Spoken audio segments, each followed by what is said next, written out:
Bienvenue à Fort-de-France pour À Bon Port. Je reçois Loïc Blanquen, le directeur général de la Panerai Transat Classique, qui est arrivé ici donc, en Martinique. Alors déjà, deux mots. C'était un parcours entre Lanzarote et Fort-de-France. Un parcours difficile. Un parcours difficile parce que sortie des Canaries, difficile. Du vent, 45 nœuds de vent, de la mer, 5-6 mètres de creux, des bateaux qui ont choisi les routes nord, des bateaux qui ont choisi les routes sud. Donc pas facile de s'en sortir. Et puis après l'Alizé qui a été soutenue tout le temps. Et je crois que sur ces bateaux-là, ça a été très humide tout le long de la course.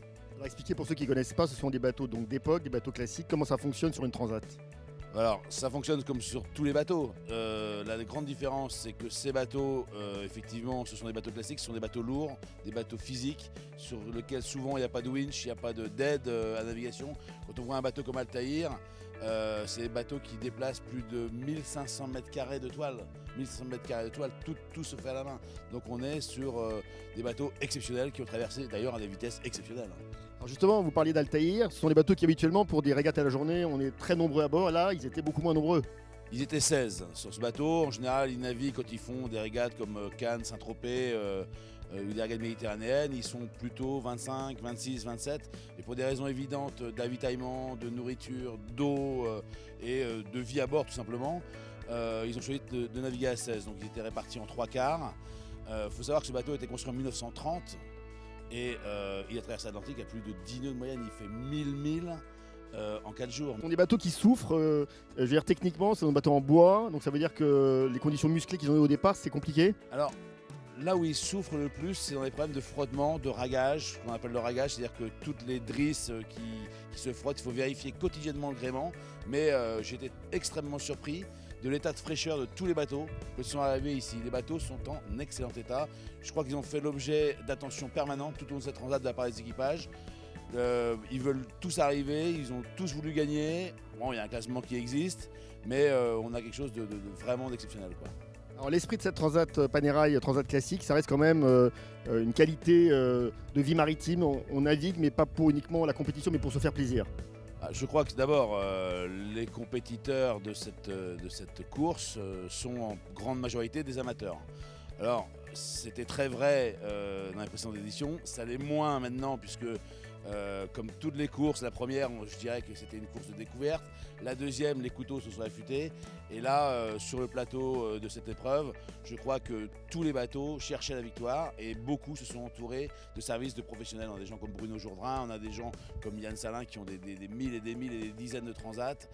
Je pense à eux, mais il y en a d'autres, Thierry Dupré-Duvorsan et autres. Des gens qui viennent du multicoque, qui viennent de la course au large et qui réussissent à faire marcher ces bateaux à 100%. En tant qu'expert, quand je vois ces bateaux arriver au bout de 14 jours de mer dans un état de fraîcheur remarquable, je dis qu'il y a un gros boulot qui a été fait. Puis c'est peut-être aussi en fait, la passion des propriétaires. Ils prennent soin vraiment avec presque amour de leur bateau. C'est pas presque, mon cher Rémi, c'est avec amour. Je crois que quand on a un bateau comme ça, c'est un engagement total. Les vernis doivent être faits continuellement, l'entretien doit être permanent parce que si on laisse partir un bateau comme ça, après les reprises sont tellement compliquées que non, c'est un amour quotidien, c'est une attention quotidienne et voilà, il faut s'en occuper à plein temps. Merci Loïc Blanquen.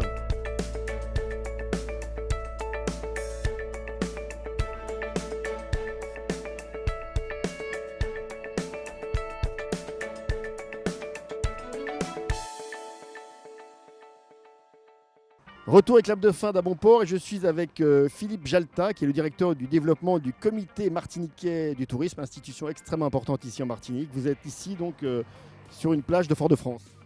Nous sommes effectivement sur la plage de La Française à Fort-de-France.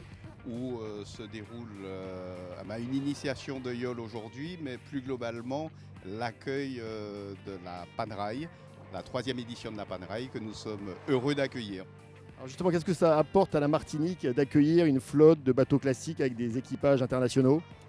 Ça permet tout d'abord de montrer ce positionnement fort nautisme que nous tentons d'avoir et d'asseoir depuis quelques années maintenant. Et puis ça permet de montrer notre capacité à accueillir des transats de cette qualité-là et permettre par ce biais-là de pouvoir faire montrer la destination au travers de différentes destinations, au travers de différents médias, et montrer qu'au-delà du nautisme, il y a aussi d'autres choses à découvrir à la Martinique. Alors, ce qui est bien, c'est que tous les bateaux sont au cœur de Fort-de-France, dans un port qui n'est pas excentré.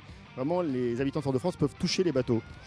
Tout à fait. Il y a d'ailleurs un village qui a été mis en place en collaboration avec l'Atlantic Yacht Club, organisateur de cette édition, pour permettre à la population martiniquaise de pouvoir profiter de ces yachts d'exception avec différents moments forts, notamment demain où il y aura une journée grand public, où on pourra voir une parade de ces yachts classiques dans la baie de Fort-de-France, baie classée parmi les plus belles baies du monde, et avec un plateau artistique au niveau terrestre qui permettra à tout un chacun de découvrir ces yachts d'exception dans un cadre et dans une ambiance exceptionnelle.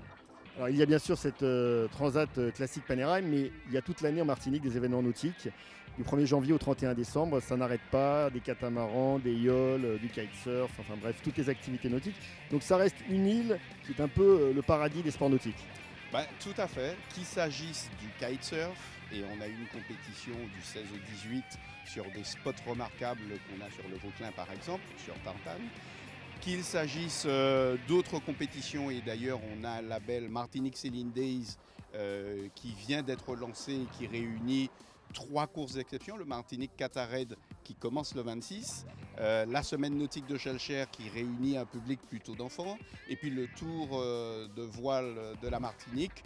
Ces 3 compétitions étant l'une des compétitions, enfin les compétitions marquantes de ce premier trimestre. Mais nous avons effectivement des compétitions très diverses nautiques tout au long de l'année, des tournois de pêche, des compétitions. On a une étape du championnat du monde de surf au mois d'avril prochain.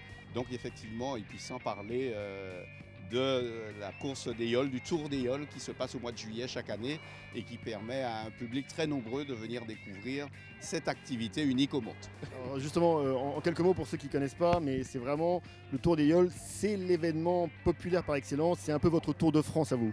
C'est exactement cela. D'ailleurs, l'activité est au ralenti à ce moment-là. C'est souvent fin du mois de juillet et début du mois d'août, qui réunit une vingtaine d'embarcations, les meilleures de la saison, avec en moyenne 10 à 15 équipiers sur chacune d'elles, avec des voiles qui sont de toutes les couleurs, et un tour de la Martinique avec ces embarcations où on se demande à chaque fois comment elles font pour tenir et comment elles font pour avancer aussi vite. Un grand merci.